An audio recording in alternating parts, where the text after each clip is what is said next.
1월 5일 화요일 본문은 요한일서 3장 11절로 24절까지입니다. 제가 하나님의 말씀을 한번 봉독하도록 하겠습니다. 우리는 서로 사랑할지니 이는 너희가 처음부터 들은 소식이라. 가인같이 하지 말라.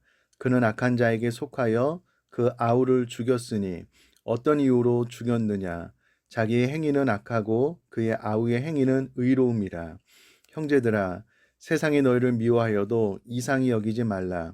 우리는 형제를 사랑함으로 사망에서 옮겨 생명으로 들어간 줄을 알거니와 사랑하지 아니하는 자는 사망에 머물러 있느니라. 그 형제를 미워하는 자마다 살인하는 자니 살인하는 자마다 영생이 그 속에 거하지 아니하는 것을 너희가 아는 바라.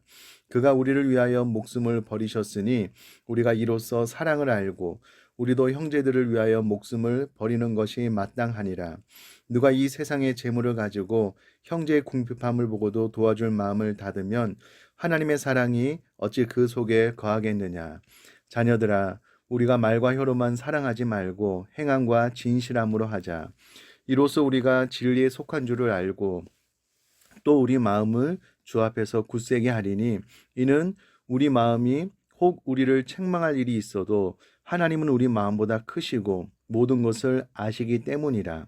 사랑하는 자들아, 만일 우리 마음이 우리를 책망할 것이 없으면 하나님 앞에서 담대함을 얻고 무엇이든지 구하는 바를 그에게서 받나니 이는 우리가 그의 계명을 지키고 그 앞에서 기뻐하시는 것을 행함이라.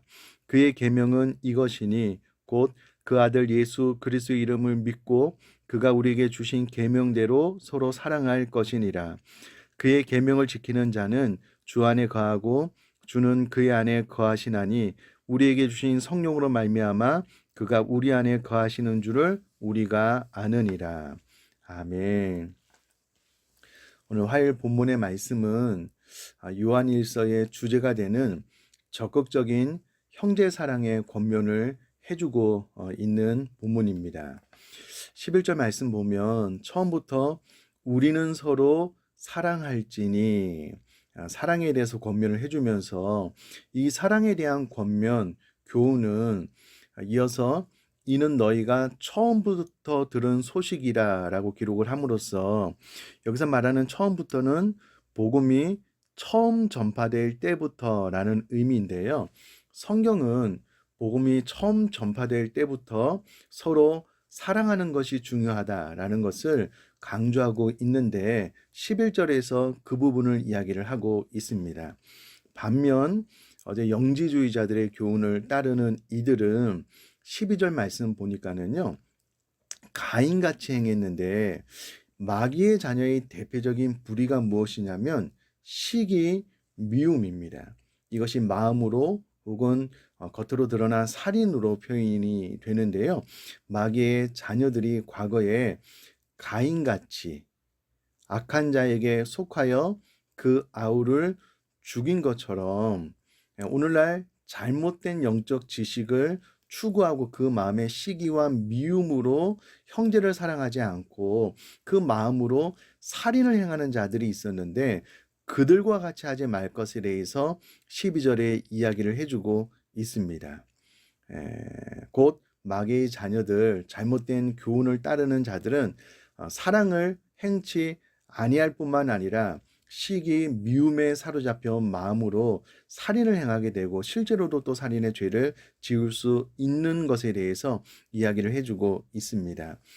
반면 하나님의 자녀들은 사랑을 행하지만 13절에 그럼에도 불구하고 세상이 너희를 미워하는데 그것을 이상히 여기지 말라라고 13절에 기록을 하고 있습니다. 세상이 아무리 우리를 미워해도 우리는 14절에 형제를 사랑하는 자들이고 우리는 형제를 사랑함으로 사망에서 옮겨 생명으로 들어가게 된 것을 알게 된다라고 이야기를 하고 있습니다. 반면 15절에 여전히 그 형제를 미워하는 자마다 살인하는 자고 살인하는 자마다 영생이 그 속에 거하지 아니하는 것을 너희가 안다라고 기록을 함으로써 잘못된 교훈에 빠져서 성경의 교훈, 사랑을 행하지 않고 여전히 형제를 미워하고 또 미워하는 것이 살인하게 되는 것인데 그런 자는 그 속에 영생이 있지 않다라고 이야기를 합니다.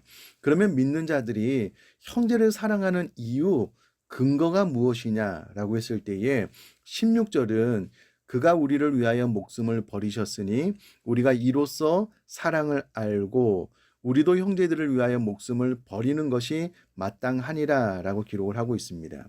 우리가 형제를 사랑하는 이유 근거가 되는 것은 바로 우리를 위하여 예수님께서 친히 십자가에 달려 목숨을 버리심으로 우리에게 사랑을 보이셨고 우리는 예수님이 그러하셨던 것처럼 우리 또한 형제를 위하여 목숨을 버리는 것이 마땅한 것으로 받게 되었다라는 겁니다.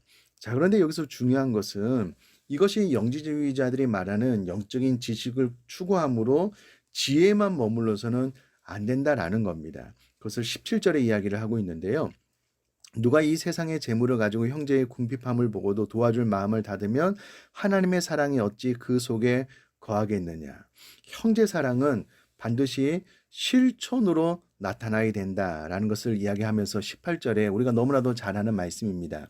자녀들아 우리가 말과 혀로만 사랑하지 말고 행함과 진실함으로 하자.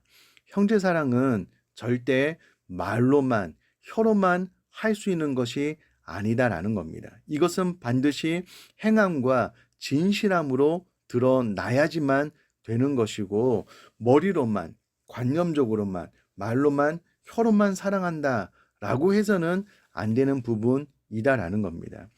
저는 이 말씀을 묵상하면서 어떻게 적용을 할 수 있을까라고 고민을 하다가요.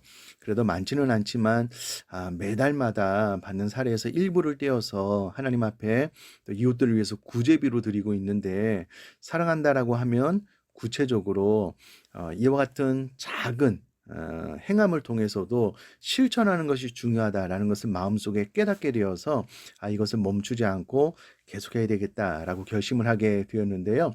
우리 사랑하는 성도님들도 사랑을 말과 혀로만 하지 않고 행함으로 진실함으로 꼭 드러내는 삶을 살아나갈 수 있게 되기를 간절히 바랍니다. 자, 19절 말씀은 이로써 우리가 형제 사랑을 행함과 진실함으로 한다면 우리가 진리에 속한 줄을 알고 또 우리 마음을 주 앞에서 굳세게 할 수 있다라고 이야기를 합니다. 말로만 사랑하지 않고 이것이 행함과 진실함으로 나타날 때에 내가 비로소 진리에 속한 줄 알게 될 뿐만 아니라 이 일로 인하여 우리가 주 앞에서 우리들의 마음을 굳세게 할 수 있다라고 기록을 합니다. 20절 말씀은 우리가 좀 이해하기 어려운데 이는 우리 마음이 혹 우리를 책망할 일이 있어도 하나님은 우리 마음보다 크시고 모든 것을 아시기 때문이다. 이것을 풀어서 의미를 살펴보면은요. 우리 스스로 자신에게 책망할 만한 일을 발견할 수 있다면 하물며 우리의 모든 것을 아시는 하나님은 더욱 그러하실 수 있다라는 의미입니다.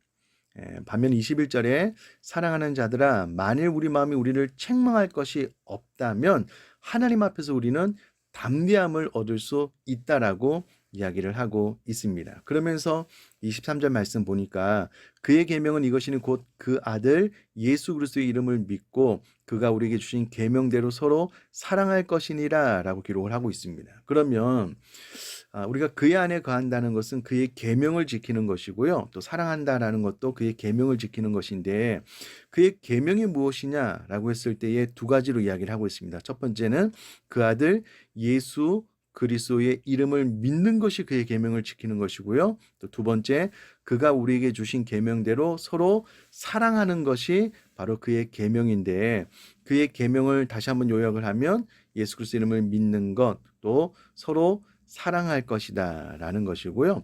24절에 그의 계명을 지키는 자는 주 안에 거하고 또 주는 그의 안에 거하시나니 라는 말씀을 통해서 우리가 그의 계명을 지킬 때 주님 안에 거하는 것이다 라고 기록을 하고 있습니다.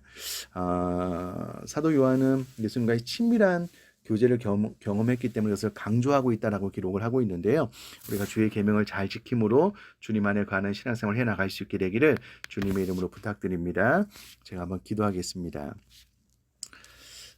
살아계신 하나님 아버지, 주님께서 우리를 위하여 목숨을 주셨으므로 우리 또한 형제들을 위하여 목숨을 버리는 것이 마땅하기에 반드시 형제 사랑하는 삶을 살아나갈 수 있도록 도와주시고, 또 이것이 말과 혀로만이 아니고 반드시 행함과 진실함으로 사랑할 수 있도록 은혜를 더하여 주옵소서. 감사드리며 예수님의 이름으로 기도드립니다. 아멘.